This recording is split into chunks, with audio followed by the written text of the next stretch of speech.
This is The Midnight Feast by Lucy Foley, a project by Gretchen Russell. Don't know how long we lay there like that. Maybe we even fell asleep before the screaming started from the woods. I can still hear it now. I knew then something was horribly wrong. Francesca Meadows, the seemingly perfect owner of the rich manor in the English countryside. She loves her life, her perfect staff, and her handsome husband, and has worked hard to curate a serene experience for her guests. She inherited this manor from her grandfather, and in the summer of 2010, her grandfather had to cover up her dark secret. Over the summer, she had many of her teenage friends over, and one night she decided to throw a midnight feast, and it went horribly wrong. Right before her grandfather died, he said the birds are coming for him. Years later, her past has come back to haunt her through multiple new visitors of the manor. On the night of the solstice, in present time, she throws yet another midnight feast, and the next morning the manor has been burned down. But what happened? Francesca Meadows used to go by Frankie. Frankie is a reckless, snobby teen who enjoys terrifying her friends. She throws the first midnight feast in 2010 at her grandfather's manor. 15 years after the summer of the first midnight feast, Frankie now goes by Francesca, and she owns the manor. She has renovated it and made it into an expensive hotel. She works hard to portray herself as a perfect, natural, and control woman who couldn't hurt a fly. The locals of the surrounding countryside dislike her because she has taken claim over their land and punishes them for being on the beach or in the woods near her manor. She throws a second midnight feast in the present time on the night of the solstice. In 2010, Allison is Frankie's new friend from the local area. Frankie never bothers to get to know her name, but instead names her Sparrow and never calls her anything else. Allison writes in her summer journal every day, including the night of the first midnight feast. She witnesses the horror of that night, but is paid off and never seen again. 15 years later, she comes to Francesca's manor once again undercover as a woman named Bella Springfield. She has received a letter from someone anonymous that it is time to expose Francesca Meadows once and for all. The guilt from all the first midnight feast has haunted her for the last 15 years, and she wants justice to be served so she can have a clear conscience while raising her new baby. Francesca does not realize that Bella is actually Sparrow until way later in the novel.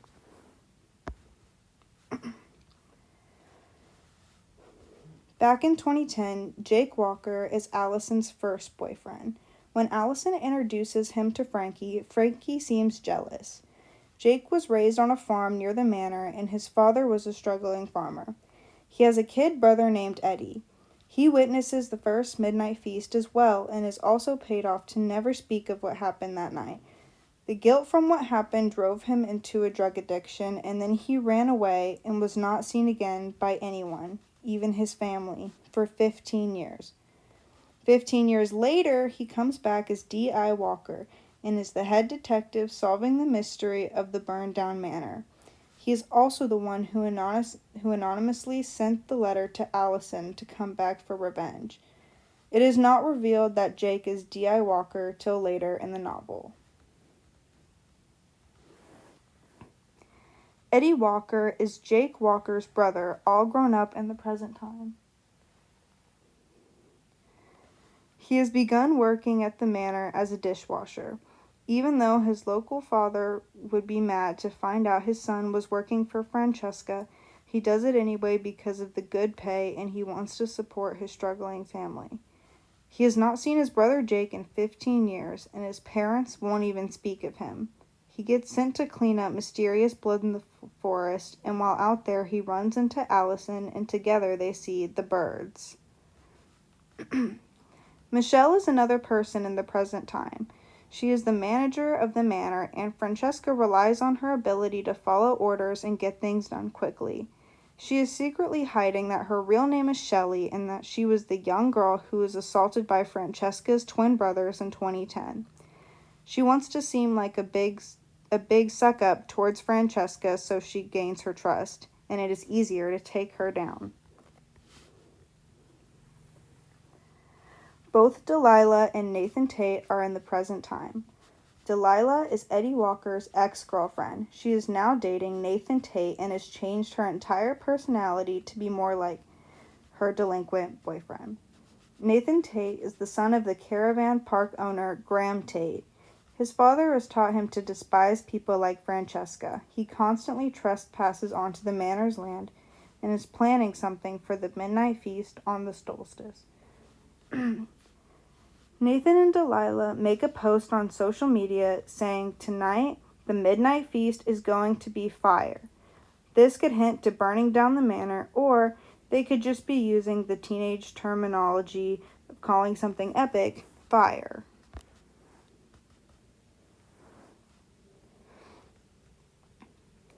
The young adult mother of Owen is Cora. In 2010, she befriends Allison and Frankie. Frankie invites her to the first midnight feast because they like that she's the cool older friend. She is recognized by her chipped front tooth and her beauty. Owen is Cora's son, all grown up in the present time. He has not seen his mother since 2010 when he was a young boy. He is married to Francesca and loves her very much. He did the architecture for the renovation of the manor. He doesn't want anyone to know that he used to be a local boy with the nickname Shrimpy. While Francesca is frantic over the return of Allison, Owen discovers construction men digging up the wrong spot of land. He tells them to stop, but continues digging on his own. Buried on the land of his own wife are the bones of his dead mother, Cora. But how did they get here?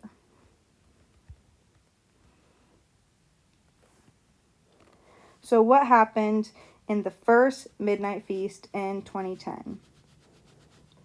Frankie invited Allison, Jake, and Cora over to her manor for a midnight feast.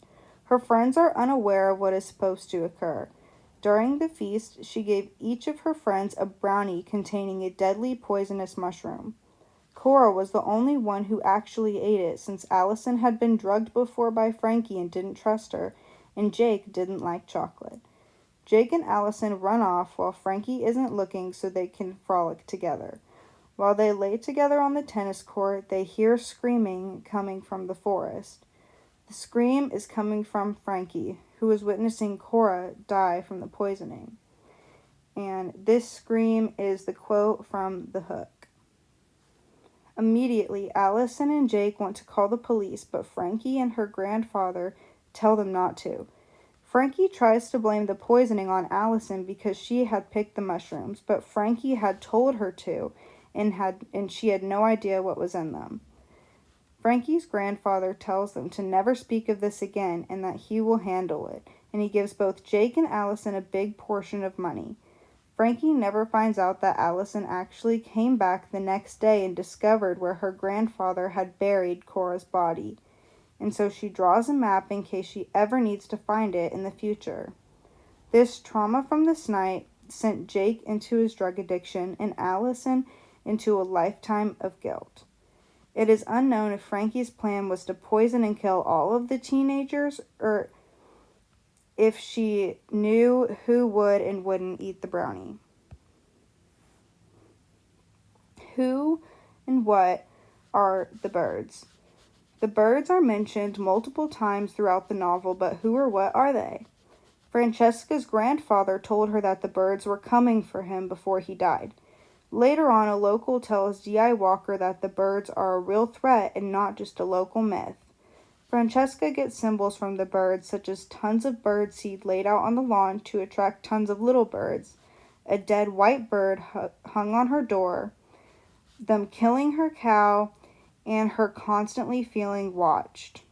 The birds are a group of local country people who dislike the rich who are overtaking the area. They wear elaborate costumes which make them look and sound like real huge birds. Some people involved include Eddie and Jake's dad and Michelle. It is unanswered if the birds have a supernatural quality, since some of the sightings describe them as being over 7 feet tall and being able to change their voice to the sound of a frightening bird screech. What happens on the second midnight feast in the present time on the night of the solstice? Frankie walks out to what is supposed to be her perfect midnight feast dinner for her guests, but it is hot outside and all the guests seem to be drugged and are acting wild. Francesca knows Allison is lurking around along with the feeling like the birds are watching her, and she begins to drive herself crazy. She knocks Allison out with a wine bottle so she won't expose her. When Owen calls her about why his mother has been buried at the manor all this time, Francesca accidentally exposes that it was her all along.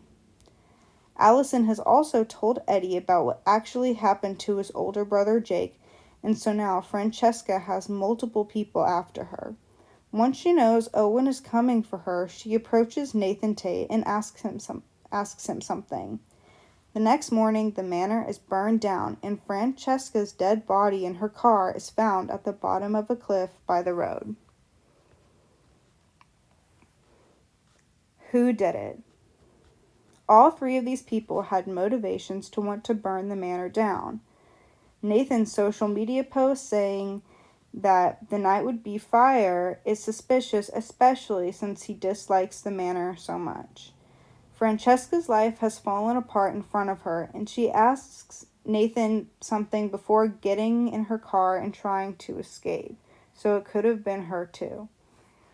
The birds also dislike Francesca and seem to get away with a lot of things, so they're a third option.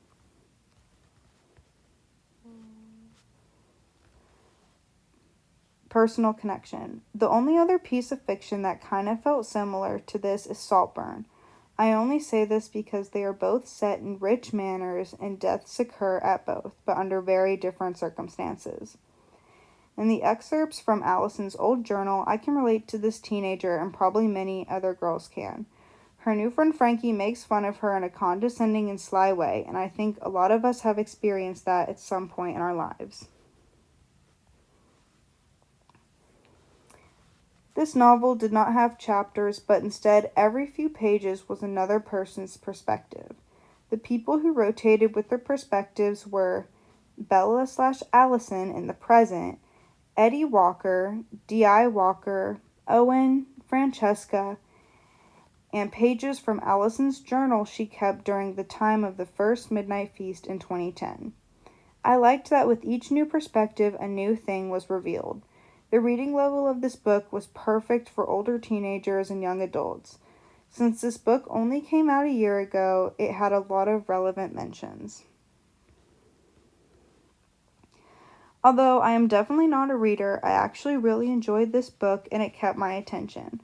I thought the characters were relatable and the mystery was complicated but easy to follow. I think a lot of kids my age would enjoy this novel. I would honestly rate it a 9 out of 10.